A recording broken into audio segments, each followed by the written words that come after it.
ഇന്ന് മധുരയിൽ നിന്ന് നമുക്കൊരു ബ്രേക്ക്ഫാസ്റ്റ് കഴിച്ചാലോ? അതിനായി മധുരയിലെ ഏറ്റവും ഫേമസ് ആയിട്ടുള്ള ഒരു ഫുഡ് സ്പോട്ടിൽ തന്നെയാണ് നമ്മൾ പോകാൻ പോകുന്നത്. 1960കളിൽ ഒരു ചെറിയ കോഫി ഷോപ്പ്, മുരുകൻ കോഫി നിലയം എന്ന പേരിൽ തുടങ്ങി പിന്നീട് വളരെ പ്രശസ്തമായിട്ടുള്ള ഒരു കൊച്ചു ഷോപ്പായിരുന്നു മുരുകൻ ഇഡലി ഷോപ്പ്. 90കളിലാണ് ഇവർ ഒരു ഇഡലി ഷോപ്പ് എന്നൊക്കെ പേരിൽ തുടങ്ങുന്നത്. അതുവരെ ഇതൊരു കോഫി ഷോപ്പായിരുന്നു കേട്ടോ.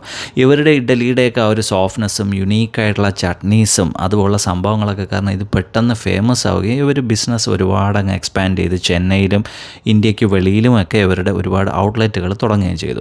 ഞാനൊരു പൊടി ഇഡലിയാണ് വാങ്ങിയത്. നല്ല ചൂടുള്ള നിറയെ പൊടി വിതറിയ നെയ്യൊക്കെ പുരട്ടിയിട്ടുള്ള ഒരു അടിപൊളി 2 ഇഡലിയാണ് എനിക്ക് ആദ്യമായിട്ട് കിട്ടിയത്. കൂടെ 4 വെറൈറ്റി ചട്നി, മല്ലി ചട്നി, പുതിന ചട്നി, തക്കാളി ചട്നി, പിന്നെ നമ്മുടെ സ്വന്തം തേങ്ങാ ചട്നി.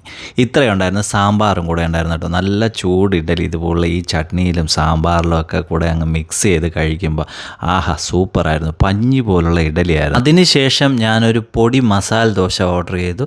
സാമാന്യം വലിയൊരു ദോശയായിരുന്നു. ഇതിലൊന്നും യാതൊരു ലുപ്തം കാണിച്ചിട്ടില്ല. എന്തുകൊണ്ട് മുരുകൻ ഇഡ്ഡലി ഇത്ര ഫേമസ് ആയി എന്ന് നമുക്ക് അറിയണമെങ്കിൽ ഇവിടെ വന്ന് തന്നെ ഫുഡ് കഴിക്കണം. ഇത് എനിക്ക് തോന്നുന്നു കേരളത്തിൽ എവിടെയെങ്കിലുമൊക്കെ ഔട്ട്ലെറ്റ് തുടങ്ങിക്കഴിഞ്ഞാൽ ശരവണ ഭവനൊക്കെ പോലെ ഭവനൊക്കെ പോലെ നല്ല ഹിറ്റാവുന്ന ഒരു സംഭവമായിരിക്കും.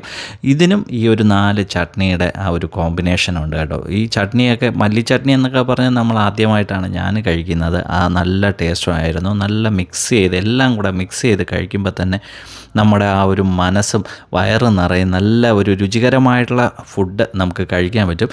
ഇതിനെല്ലാം കൂടെ വലിയ റേറ്റും കാര്യങ്ങളൊന്നും ആയില്ല. എനിക്ക് എല്ലാം കൂടെ ചേർത്ത് ഒരു ചായ ഉൾപ്പെടെ ചേർത്ത് 276 രൂപയാണ് ചിലവ് വന്നത്.